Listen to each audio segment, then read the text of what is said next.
വചനാമൃതം തയ്യാറാക്കി അവതരിപ്പിക്കുന്നത് വി.ടി. ജയദേവൻ. സുഗതകുമാരി ടീച്ചറുടെ അതിസുന്ദരമായ ഒരു കവിതയുണ്ട്. ഒറ്റയ്ക്കിരിക്കാൻ പഠിച്ചു കഴിഞ്ഞു ഞാൻ എന്നാണ് ആ കവിത തുടങ്ങുന്നത്. പിന്നീട് നിർഭയയായി ഒറ്റയ്ക്കു നടക്കാനും ഒറ്റയ്ക്കു പാടാനും ഒറ്റയ്ക്ക് ഉറങ്ങാനും അവസാനം ഒറ്റയ്ക്കു വീണു മരിക്കാനും പഠിച്ചു കഴിഞ്ഞു ഞാൻ എന്ന് ആ കവിത വിടർന്ന് അവസാനിക്കുന്നു.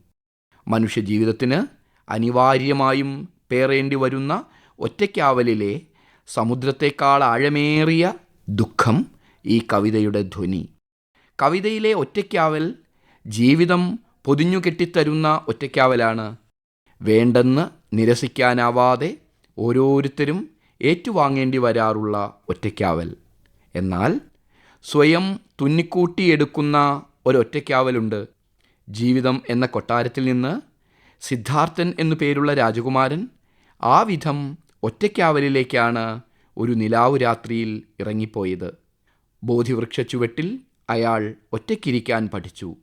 ധ്യാനമെന്നാൽ ഒറ്റയ്ക്കാവാനുള്ള പഠനമത്രേ. ഏകാന്ത പാതയോരത്തെ പൂമരം പോലെ ഒറ്റയ്ക്കിരിക്കുകയും ആനന്ദനും ആനന്ദിയും ആവാനുള്ള പഠനം. ഒറ്റയ്ക്കിരുന്നും ഒരാൾക്കും വേണ്ടിയല്ലാതെ പൂവണിയാനുള്ള പഠനം. മനുഷ്യജീവിതത്തിലെ ഏറ്റവും കഠോരമായ ഭയങ്ങളിലൊന്ന് ഒറ്റയ്ക്കായി പോകുമോ എന്ന ഭയമാണെന്ന് നമുക്കറിയാം. കുഞ്ഞായിരിക്കെ അച്ഛനമ്മമാരുടെ സംരക്ഷണമില്ലാതെ ഒറ്റയ്ക്കായി പോകുമോ എന്ന ഭയം. മുതിരുമ്പോൾ കാമുകനോ കാമുകയോ ഉപേക്ഷിച്ച് ഭർത്താവോ ഭാര്യയോ ഉപേക്ഷിച്ചു പോകുമോ എന്ന ഭയം. വൃദ്ധകാലത്ത് മക്കൾ ഒറ്റയ്ക്കാക്കുമോ എന്ന ഭയം. ഈ ഭയമാണ് ബന്ധങ്ങളെ അസ്വതന്ത്രവും അസുന്ദരവുമാക്കുന്നത്.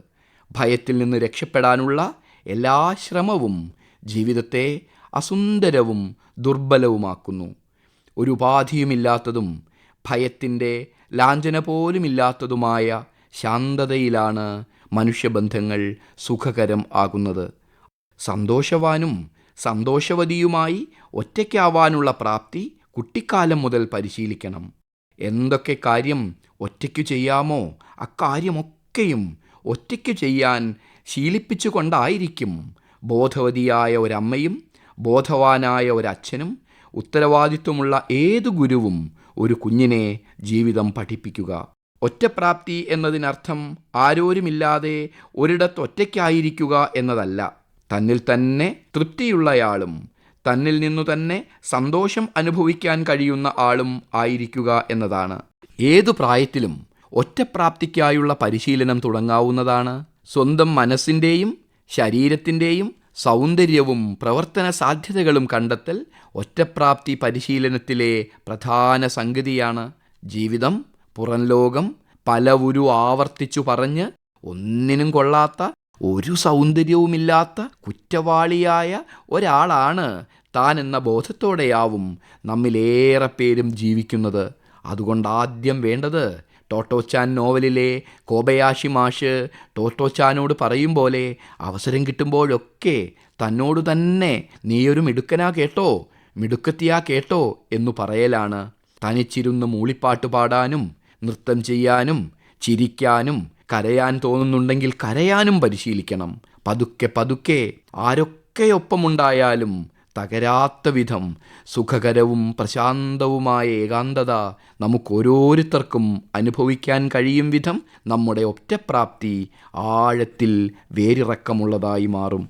മനുഷ്യജീവിതം പല അടരുകളും പല മാനങ്ങളുമുള്ളതാണെന്ന ബോധപ്പെടലിലത്രേ ജീവിത ദുഃഖങ്ങളുടെ സ്ഥായിയായ പര്യവസാനം.